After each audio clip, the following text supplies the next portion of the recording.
नमस्कार, मैं डॉक्टर श्रद्धा वशिष्ठ आपका सबकी शिक्षा में बेहद स्वागत करती हूँ। बहुत बार ऐसा होता है, कोई ऐसी जानकारी मुझे पता चलती है केंद्रीय विद्यालय से संबंधित, जिसे सुनकर या फिर जिसके बारे में पढ़कर मुझे अच्छा नहीं लगता। और कुछ इसी प्रकार की जानकारी मैंने आज पढ़ी greaterkashmir.com पे, जिसमें यह बताया गया था कि एक केंद्रीय विद्यालय के प्रिंसिपल ACB यानी कि एंटी करप्शन ब्यूरो के द्वारा रिश्वत लेते हुए गिरफ्तार किए गए हैं।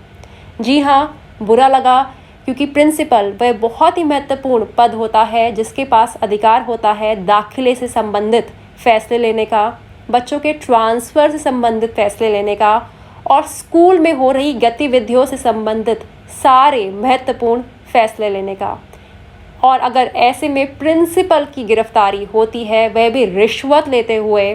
तो पूरे सिस्टम पर कहीं ना कहीं सवाल उठ खड़े होते हैं। तो क्या कहा है इस खबर में, मैं आपको बताने जा रही हूँ। greaterkashmir.com में छपी यह खबर कहती है कि ACB यानी कि एंटी करप्शन ब्यूरो ने गिरफ्तार किया है एक स्कूल के प्रिंसिपल को रिश्वत लेते हुए। यह कहा गया ACB के द्वारा, जिसमें उन्होंने एक आधिकारिक घोषणा जारी करी है, उन्होंने एक स्टेटमेंट इशू करी है, जिसमें उन्होंने कहा है कि उन्होंने अपने बच्चे के ट्रांसफ़र करवाना था और उसके लिए ट्रांसफ़र सर्टिफिकेट इशू करवाना था स्कूल में, और उन्होंने इसके लिए अप्लाई किया हुआ था, लेकिन यह मामला जानबूझ के बार बार डिले किया जा रहा था।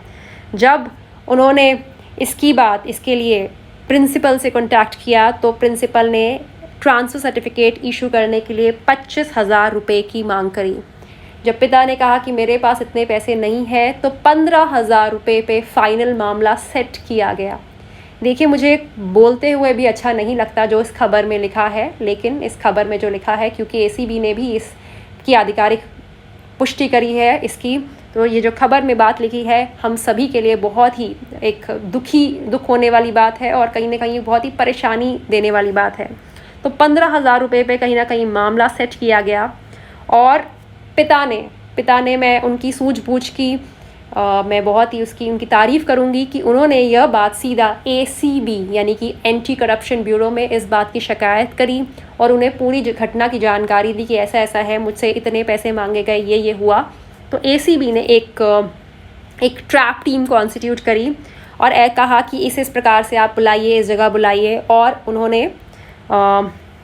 बुलाया गया लोगों को और पैसे पिता ने दिए, और जो ब्राइब टीम थी उन्होंने रेड हैंडेड अरेस्ट किया, यानी कि रंगे हाथ गिरफ्तारी हुई। तो इस खबर में कौन सा स्कूल है, क्या प्रिंसिपल का नाम है, हालांकि खबर में छपा है, आपके सामने खबर है, लेकिन मैं अपने मुंह से ना स्कूल का नाम लेना चाहती हूँ, ना मैं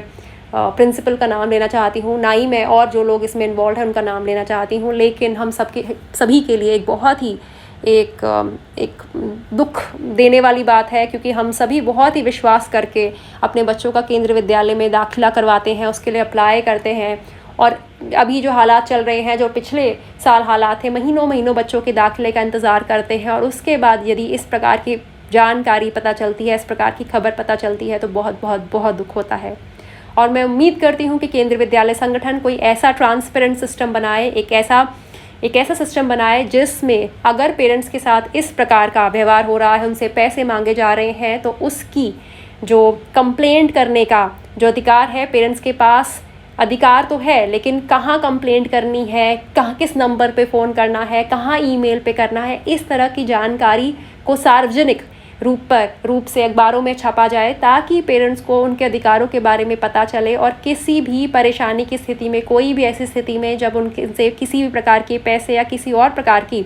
मांग की जाती है, किसी गलत मांग की जाती है, तो पेरेंट्स को पता हो कि उन्हें कहाँ पर शिकायत करनी है। और मैं ACB एंटी करप्शन ब्यूरो की भी तारीफ़ करूँगी, और इस जो पूरे केस में जो पिता ने भूमिका अदा करी, मैं उनकी भी बहुत तारीफ़ करूंगी कि उन्होंने बहुत ही बहादुरी के साथ इस पूरे केस की जानकारी ACB को दी और गलत लोगों को अरेस्ट करवाने में पूरा योगदान दिया। उम्मीद करती हूँ यह जानकारी से आपको लाभ होगा। मुझे डॉक्टर श्रद्धा वशिष्ठ को इजाज़त दीजिए। नमस्कार।